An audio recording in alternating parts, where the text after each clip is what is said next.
So,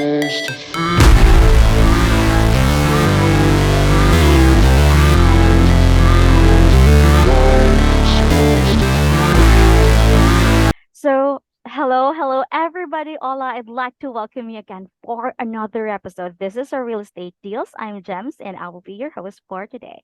Now, this program is mainly to create, inspire, share, and impart knowledge, inspire aspiring individuals to venture wholesaling, share experiences, and also to impart knowledge and power to those young investors who are willing to join and take a shot in wholesaling. And now we are joined by someone inspirational. Everybody, let us welcome Kyle. Hi, Kyle. How are you doing today? I'm good. Thank you guys for having me. So glad to be here. Yeah, thank you so much. It's our pleasure. Yaka, before anything else, can you introduce yourself to us? Can you give a little bit background about who you are? Sure. Yes, my name is Kyle Vaillancourt. I live down here in Port Charlotte, Florida. Sunny Port Charlotte. We just had a hurricane go by, so it's a little trash, but it's here. Love Florida. So I am a bivocational pastor. I plant churches. I planted one church so far, and we're working on our second one right now. And in my day job, I flip real estate. I buy rentals and I wholesale deals to pay the bills. So I like to do that all. I guess I like the bigger pockets. How they always ask, what is your why in real estate? So I'd say my why is probably just serving the Lord and planting churches, and I finance that all by doing real estate. Okay, I see. That's really something inspirational, something I'm just something new to me. Anyways, Kyle, when you started like wholesaling, were you already a pastor back then, or did you like do like doing church, serving the church, and as well as um doing wholesaling simultaneously before? Yeah, good question. I was so I initially when we planted our first church, I've worked in sales for about 10 years, so I was working a sales job. And then I read the book Rich Dad Poor Dad, and that kind of like was a game changer for me. I was like, wow, this is really cool. So my wife and I we closed on some rental properties initially, but then I realized like, hey, the core of real estate is buying at a discount and finding that margin, whether you're buy and hold investor or you're a flipper or you're a wholesaler. It's all about finding people that you can help out, that their priority is something other than getting top dollar for their property. So once that kind of clicked with me, I was like, well, hey, I should probably start marketing for my own deals. And then I got into wholesaling because we couldn't buy all of them. I wish I'd buy all of them, but hey, whatever deals I find that I can't buy, I wholesale them, and got into that probably about 4 or 5 months ago. It's been good sense. Oh, so you started like 5 months ago. Now let's talk about how you like started.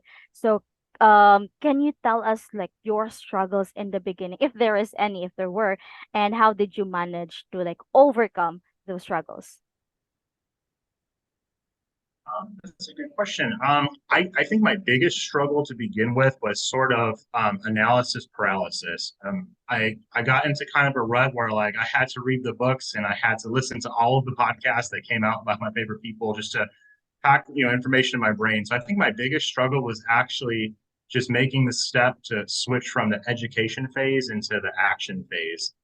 But once I got into the action, as I felt the Lord was leading me, it was blessed ever since. I haven't had I can tell you some struggles that I've had, but ever since I've been actually taking action in wholesaling, I've gotten a deal every month since I've been doing it. So it's been very well. Oh, I see. Now let's go back to the point in time when you like had your first deal closed. Can you like walk us through how did you like acquire that first deal, and where was it, the location? How did you talk to the seller? Yeah, good question. So with that one, so it was right after Hurricane Ian. We were already planning to go put out some bandit signs. I was thinking, bandit signs is a marketing channel for us. Our county doesn't really take the signs down, so I Mhm. was like, well, hey, we're gonna go put some signs out. I can spend a day of the week doing it, and it's kind of a passive way to find a wholesale deal. So I was thinking that's the way. And then Hurricane Ian came. And there was tons of distressed properties for people without insurance, or people even who had insurance, but they don't want to live in Florida anymore. They just wanted to take the insurance check and walk from the property. So my wife and I were talking, we're like, now's the time we have to do it. So I got some bandit signs and started putting them out around, Charlotte, Northport area, Englewood, Venice, which is also in Sarasota County in Florida. We started putting bandit signs out, and man, the calls just poured in because, mind Mhm. you, hurricanes knocked down everyone else's bandit signs too. So I was Oh, the only bandit signs out there for probably like 2 weeks. So I got bombarded with calls. Um, it's slowed up since then because everyone else has got their signs back out now. But the first few weeks were really golden. So, oh, is there any other questions you want me to answer about it? But other than like bandit signs? yeah. Like, how was your like your relationships to the seller? Like, how did you like get him or her to say yes to you? Sure. Yeah. So the person who called me, I kind of like just like look at the circumstance. In wholesaling, I think the root of it is it's solving problems. It's a people business. So you have to try to find out how you can have a win-win. You're never just beating someone up. So the seller that I was working with, actually, I wasn't working directly with the homeowner. In fact, I was working with his daughter. The reason Mhm. why is the actual homeowner was legally blind. I'm not sure what the disability was, but his wife was also disabled. So when the hurricane come, their house was flooded with a foot of water. They had to gut the whole house. It was a really nightmare. And the owners of the home, they actually moved back to Colorado. Since they moved there, they weren't there to renovate the property. The man who was the owner, was actually a real estate broker, so he knows a way, or was a real estate broker, so he knew his way around the market. But basically, it was the situation where his daughter is still living in Northport. So in order for them to fix up the home, basically all the burden would be found on her to do that. That could be like a 6 month, 8 month project for some experience. So she was like, "Hey, why don't we just sell it? I see these signs down the road for a cash buyer. Why don't we just sell it for the convenience sake?" So in that scenario, I worked directly with the daughter. It was a load off her shoulders that she didn't have to take on this full rehab for their parents. They also got, as is condition, they got top dollar for their property. So we got them every dollar that they could. Mhm. But yeah, the relationship was good. We were helping them out. The owner himself, he was a bit of a stickler, being a real estate broker himself. So he beat us up on the price a little bit, but we found a deal that works for both of us. And it was really, one thing I got to say, it was really exciting because I dealt with her the whole time, and I actually sent the contract. And she's like, wow. She called me. She's like, Kyle, he didn't really receive the offer too well. I was like, oh man. So she's like, why don't you call and talk to him and you guys see if you work there. She was rooting for this whole way. She wanted to get it sold. She didn't want to fix this. So I was like, Or okay. So I called him. Uh, mhm. and he's like, yeah. And I could tell he just wanted to beat me up for a few more dollars. And he's like, well, I don't really like 127. He's like, is there anything you can do to get me a little bit more motivated? I was like, how about 135? I probably should have went up to 130, but he's like, yeah, how about 135? And Mhm. he's like, think about it. Yes, man, I was so excited. It was my first deal. My heart was pounding. I was like, great. I'll send, get the contract over, get the addendum over. And so hung up the phone, called my wife, like, honey, they signed it. Because at this point, she didn't know if wholesaling was a real thing, like it works. I was like, Mhm. they signed the contract, and I know another wholesaling company that will take it for 147. So it was a pretty sweet deal. Oh, awesome. Actually, that's a blessing in disguise for you.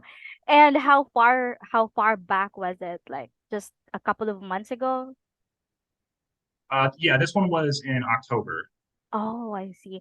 And now, let's talk about the title company. How did you like find the title company that's fit for you and really like easy to work with? Yeah, the title company was fantastic. Like they're really great. Love them. I found them by just calling all of the title companies in town and asking them a series of questions. I would ask them, do you handle assignment contracts? If they say no to that, on to the next. Then I would ask them like if they can do double closings, and usually if they say yes to assignment contracts, they will say yes to double closings.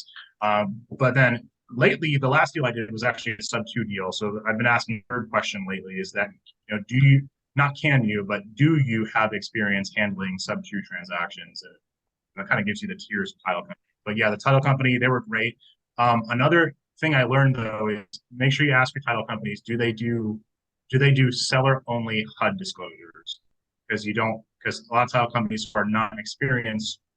they're not investor friendly, what will happen is, the seller is going to see the HUD statement with everyone's assignment fees on it. That's not an ideal situation. Should just make sure they're using a seller HUD. That's something I learned.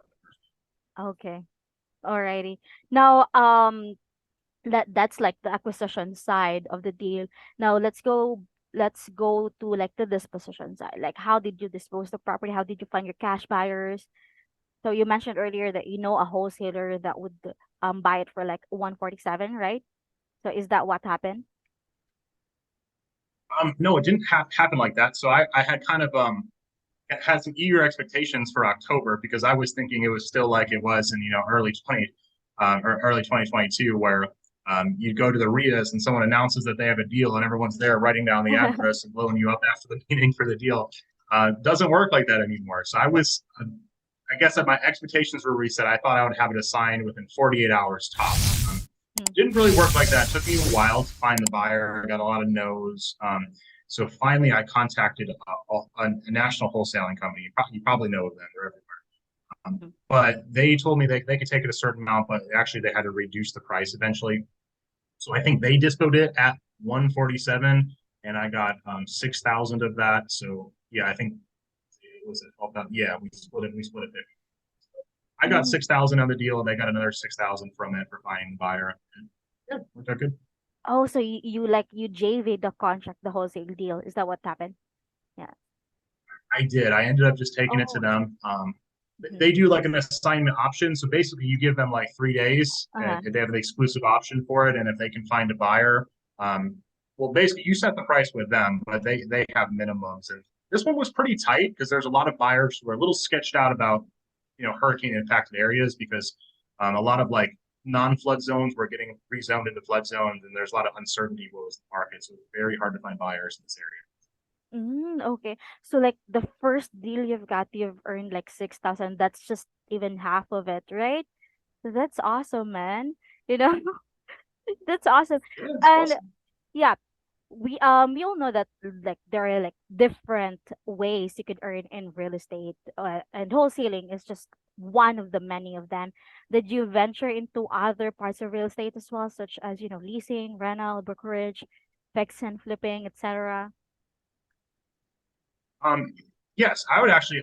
I hear a lot of people they say like, oh, I'm going to start with wholesaling, and then I'm going to start flipping, and then eventually when I'm older, I'll keep some rentals. I did the opposite. I started with rentals, flipping, and I went to wholesaling.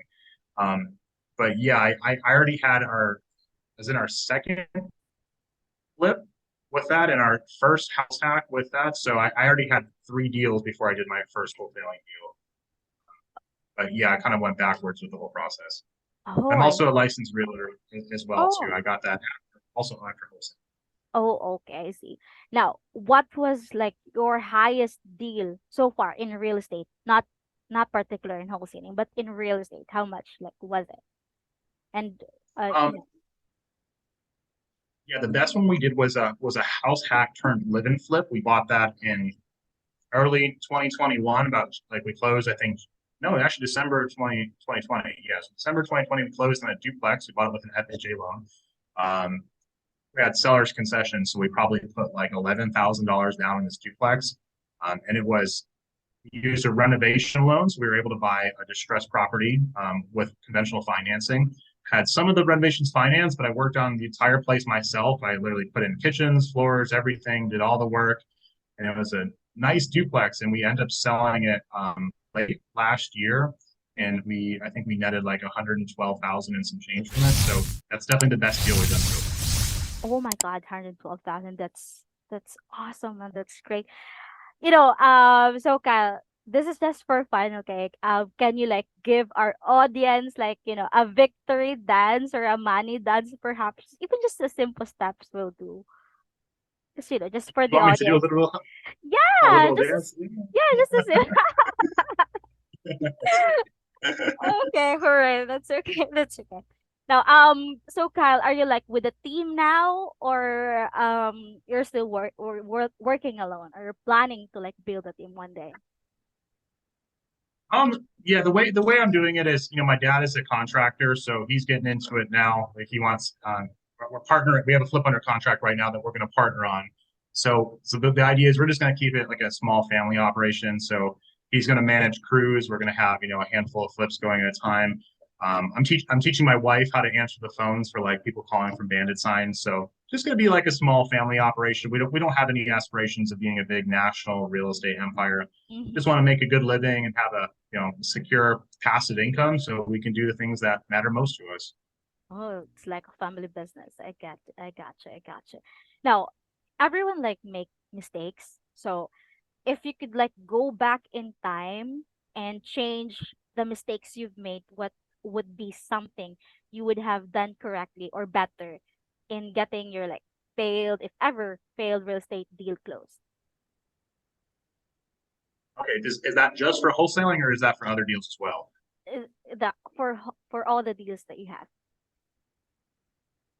Okay, I'll give you two of them. So, first one is if you're flipping, make sure I'm sure everyone's heard this before. Make sure you're buying with enough margin, and make sure you're doing your rehab budget correctly. And on your first one, definitely do not buy sight unseen. I've learned those ones the hard ways. I mean, it's not that bad of a lesson because I still made a profit from those deals. Just make sure you're doing your due diligence. And then the second one with wholesaling would be if you are considering getting into wholesaling, do it sooner rather than later. Don't get stuck in analysis paralysis mode. Just start taking action. You will learn more stuff taking action than you will actually just overloading your brain.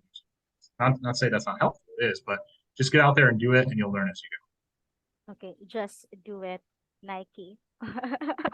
Okay. So so far in real estate or particular in wholesaling, what have you learned so far that might help other people or other, wholesalers um or those who are just planning to venture wholesaling?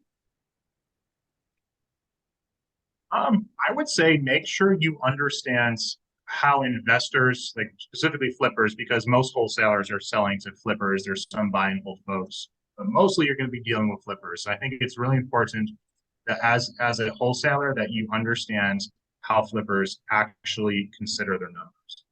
And I'll give you an example. Um, I have wholesalers who send me deals because they know that I'll buy them. I see some there's two. I put wholesalers in two categories. There's the people who just I've heard the term sling mud, who they will just basically send any deal to you and to see if you'll bite on it. And it's almost like I don't like looking at their emails because it's just a waste of my time because most of the time they're not good deals. So unless I'm really hurting for a deal, I'm not really going to look at it. But there's the other wholesalers in the category, and these ones are few, that they actually understand how investors do their numbers. So they're going to have accurate rehab numbers and they're going to have conservative ARVs. Those people I actually like looking at their deals, even if I'm not thinking about buying it, because I have people that I can pass those to. So I would just say make your reputation is key to investors. If like I had a wholesaler recently message me a deal and I say she sent me the numbers and I said, well, what do you think the rehab is on this one? She's like, yeah, I forgot what she said exactly, but she's like, so and so a square foot. So I did the math on it. I was like, that's 30 grand. I was like, this property doesn't even have $80,000 rehab. I'm like, you're really marketing this as a $30,000 rehab? Like, just make sure you have a basic understanding of how a flipper is going to look at it, and that's going to go a long way when you're developing relationships with your cash buyers. They're gonna chalk you up as someone who knows what they're doing and has their best interest in mind versus somebody who's just.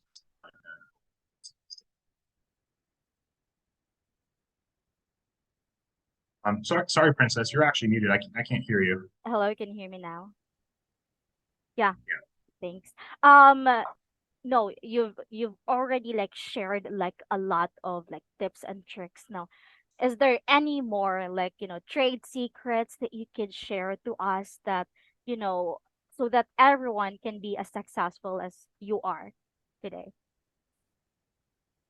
Yeah, I actually have something really good to share. So, first, I'll put it in context too. I've been planning to get into like court record marketing, like pre foreclosures as they hit and probates, things like that, divorces. So I was just kind of poking around in the county court records recently, and I found one that was a pre foreclosure. The case was just filed with the bank that day. I did some research on the property, and I was like, hey, it's like it could be a good deal. So I used Tree People Search. I found that lady's number. I gave her a call. I didn't connect with her right away. I just had to follow up for maybe a week. But once I got in touch with her, she's like, yeah, come by tomorrow, come see the property. I made her an offer for exactly what she owed in the property, and not only did I offer to cash, I said, hey, I would like you to sub to me the house for the balance that you owe. I'll catch up your mortgage. So it's like a deal that's like with closing costs like $30,000 out of pocket. And it's probably going to net over $80,000. It's a pretty sweet deal. I got that from calling one pre foreclosure. And I wouldn't say that's because I'm so skilled at pre foreclosures or I'm lucky or anything. I actually say that it's because I think the Lord blesses the work that I do, not because like I'm so good at it. I'm not good at it. I'm learning every day. I make tons of mistakes all the time. I would say the reason why it works out so good for me is because I have the Lord's favor. So I would recommend anybody out there, if you don't have a personal relationship with Jesus Christ, I would recommend that you look into it. I think every person owes themselves a reasonable answer of who is Jesus to you. See, and I won't get too Bible thumper on you, but I'll give you one Bible passage from it. It's John 3:16. It says, "For God so loved the world that He gave His only begotten Son, that whosoever believes in Him should not perish but have everlasting life." That means if you've been separated from God because you've done bad things, we all have. God doesn't discriminate and says those are bad people, these are good people. God's eyes, He loves everybody, and He doesn't want us. He doesn't want to be separated in our sin. He wants us to love us and to come into the family and to fellowship with us. The criteria of that is that we realize that He's a holy God, and we've done wrong, but that's okay. He loves us, and we believe in Jesus that He died for our sins. And if you believe that with your whole heart, not only will you be successful in the business things that you do, that's not the main thing. God will actually make you a whole new person inside.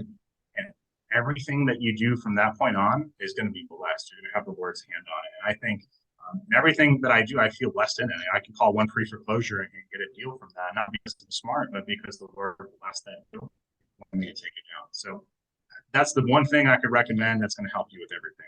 Yeah, that's amazing. That's spectacular. It's actually true because it says that, knock and it shall be open, seek and you shall find. The Lord, he doesn't, ignore his child's earnest request. If if we just asked him, he would just give it to us right away because he's that type of Lord. And I that's amazing actually for you to share that. So so Kyle, you've been so very helpful and we really appreciate your time, you taking your time for us here. And as to what my mentor usually say, Kyle, you're like a wholesaler astronaut, someone who does not only aim for the stars but those who would also land on the moon. And we wish you all good luck in your future endeavors, you and your family. Bless you, Kyle. So yeah, before we end this, what is like your contact information or your social media information so that um aspiring real estate investors, wholesalers, if they want to reach you, they can contact you? Sure. Yeah. The best way to reach me would be, excuse me, my email. That's going to be Kyle A. Vaillancourt at gmail.com. That's KYLE, the letter A, V is in Victor, AILLANCOURT at gmail.com. Alrighty, awesome. So again, everyone, to those who wanted to reach out to Kyle, a link to his bio will be posted below in the description.